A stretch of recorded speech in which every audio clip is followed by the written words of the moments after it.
Class reptilia super class Tetrapoda की second class है।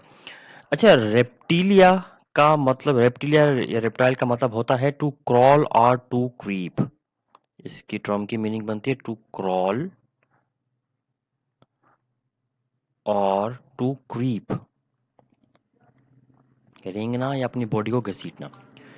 अच्छा, ये जो एनिमल होते हैं इनकी मीनिंग ये क्यों रखी गई है? असल में ये इन एनिमल्स की, इनकी बॉडी की स्ट्रक्चर पे जरा गौर करें। और मतलब और कोई एनिमल ना हो, आप जरा लिजर्ड को देखें, छिपकली को, उनकी टांगे कैसी होती हैं। फर्ज करें कि आप एक एनिमल कंसीडर करते हैं कि कैट है या डॉग है या शीप गोट वगैरह, गाय भैंस वगैरह। इनकी टांगे देखें, इनकी टांगे इनकी बॉडी के बिल्कुल नीचे हैं, ठीक है, बीनीथ द बॉडी इनकी टांगे हैं। इसी वजह से ये सारे के सारे एनिमल जो हैं वो वॉक करते हैं, रनिंग करते हैं। लेकिन लिजर्ड को देखें या क्रोकोडाइल को देखें, उनकी टांगे उनके बॉडी के नीचे नहीं होती, उनकी टांगे गौर करें तो बॉडी से बाहर आउटवर्ड निकली हुई होती हैं, ठीक है। इसलिए वॉक और रनिंग ये नहीं करते, ये आमतौर पे क्रॉलिंग करते हैं, क्रीपिंग करते हैं, यानी अपनी बॉडी को ड्रैग करते हैं, जमीन पर अपनी बॉडी को घसीटते हैं ये, ठीक है। अच्छा, ये जो एनिमल्स थे इनके बारे में कहा है कि they might have evolve from amphibia, ठीक है। ये इवॉल्व हुए हैं, इवॉल्व फ्रॉम एम्फीबिया। एम्फीबियन इनके एंसेस्टर्स हैं, तो फिशेस से एम्फीबियन प्रोड्यूस हुए। और एम्फीबियंस में आपको पता है ना, डुअल कैरेक्टर थे, इक्वेटिक भी टेरेस्ट्रियल भी। तो टेरेस्ट्रियल जो कैरेक्टर है आहिस्ता आहिस्ता आहिस्ता आहिस्ता उनके मिनिमाइज, सॉरी, इंप्रूव करते गए, और इक्वेटिक कैरेक्टर मिनिमाइज होते गए, यानी रिग्रेस करते गए, जिसकी वजह से ये एक नया ग्रुप डेवलप कर गया एनिमल्स का। अच्छा, जिस तरह से आपके एम्फीबियंस थे, एम्फीबियंस के अंदर 3 चेम्बर हार्ट होता है, ठीक है। और वो एक्टोथर्म्स है, जैसा कि हमने एम्फीबिया वाले लेक्चर में डिस्कस किया, ठीक है। 3 चेम्बर हार्ट था एम्फीबिया में, याद रखिएगा जरा बात। इसी तरीके से रेप्टाइल्स में भी 3 चेम्बर हार्ट ही होता है, मतलब इनके दिल के भी 3 खाने होते हैं, एम्फीबिया के भी 3 खाने होते हैं, इनके भी दिल के 3 खाने होते हैं, ठीक है। लेकिन इनमें थोड़ा सा डिफरेंस होता है। और डिफरेंस किस हवाले से होता है कि मिसाल के तौर पे अगर आप एम्फीबिया का हार्ट बनाते हैं तो एम्फीबिया के हार्ट आमतौर पे ऐसे होंगे। मिसाल के तौर पे ये एक सादा सा हार्ट बना देते हैं, यूं करके ऐसे, ये हार्ट है, ये एम्फीबिया का हार्ट है।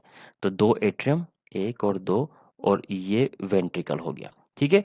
लेकिन ऑन द कॉन्ट्ररी अगर आप रेप्टिलिया का हार्ट बनाते हैं तो रेप्टिलिया का हार्ट कैसे बनेगा? मिसाल के तौर पे ये रेप्टिलिया का हार्ट है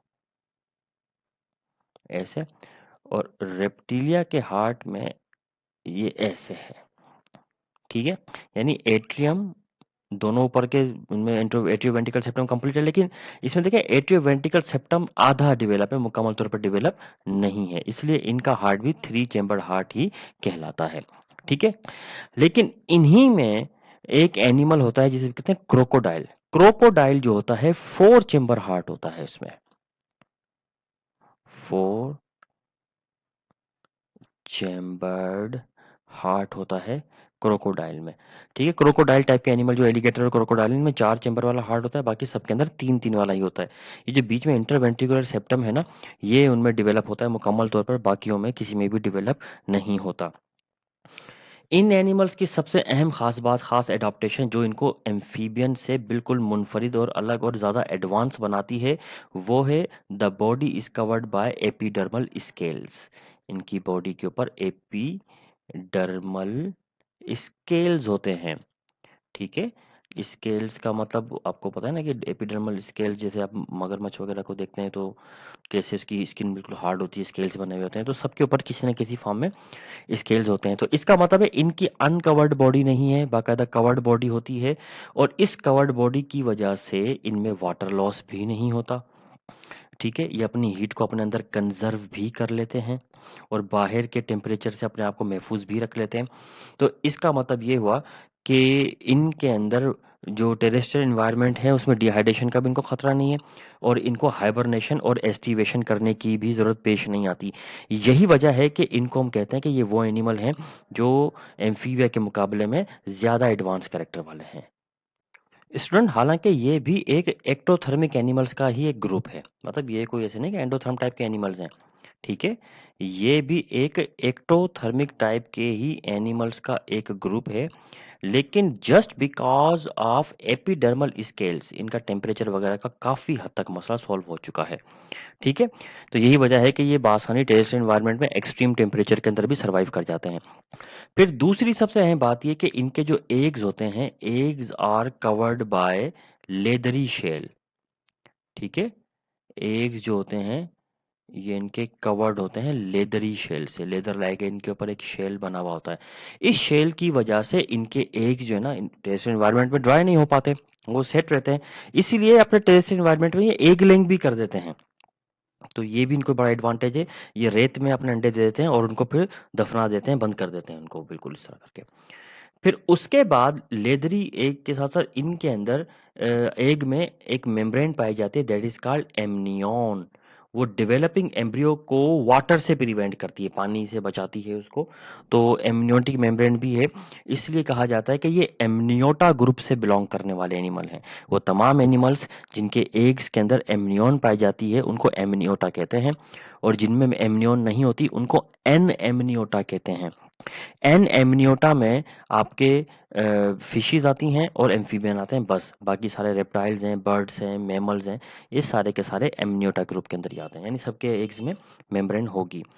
इनमें डेवलपमेंट का प्रोसेस मुकम्मल होता है, इसलिए इनमें किसी किस्म का कोई लार्वा भी नहीं होता, इसलिए लार्वा वाला चक्कर भी, टेंशन ये भी खत्म इनकी।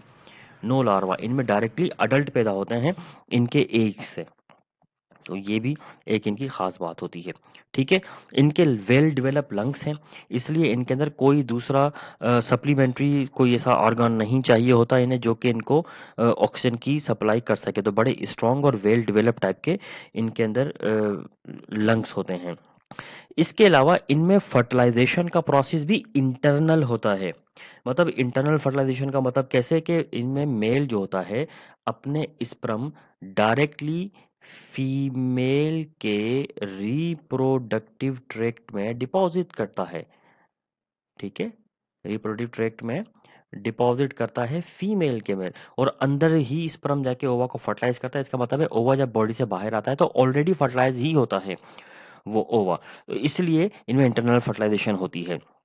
अच्छा, अब मिसाल के तौर पे कोई आपसे कोई सवाल पूछता है, फर्ज करें कि आप बात करते हैं भाई फ्रॉग वो पानी में भी रह सकता है, खुश्की में भी रह सकता है, ठीक है?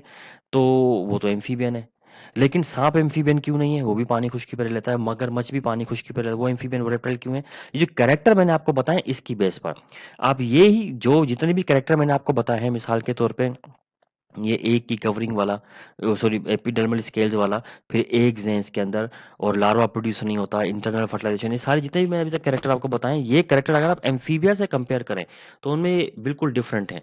उनके कैरेक्टर्स के लिए उनको वाटर लाजमी चाहिए होता है, लेकिन आपने देखा कि इनको इनके इन कैरेक्टर के लिए वाटर नहीं चाहिए होता। ये अपनी सारी एक्टिविटी टेरेस्ट्रियल एनवायरनमेंट में ही जो परफॉर्म कर लेते हैं। यही वजह होती है कि जो मगरमच्छ है वो पानी खुश्की बेशक दोनों में मौजूद रहता है, लेकिन इसके बावजूद भी वो एम्फीबियन नहीं है, रेप्टिलियन यानी रेप्टाइल ग्रुप से बिलोंग करने वाला एनिमल होता है।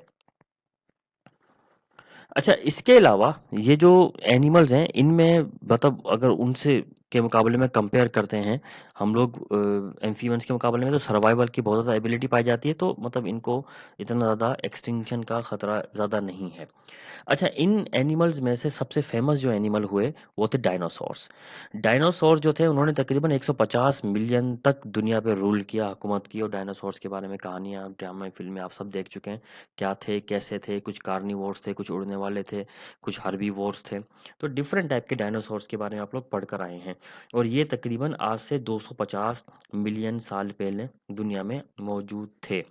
ठीक है, तो ये डायनासोर्स जो हैं सबसे फेमस जो रेप्टाइल्स है। इसके अलावा और फेमस रेप्टाइल्स में स्नेक है, लिजर्ड है, टर्टल है। एक टर्टल होता है जिसको कहते हैं ना ग्रीन टर्टल, चेलोन मिडास कहा जाता है, आपकी बुक में ये नाम लिखा हुआ है।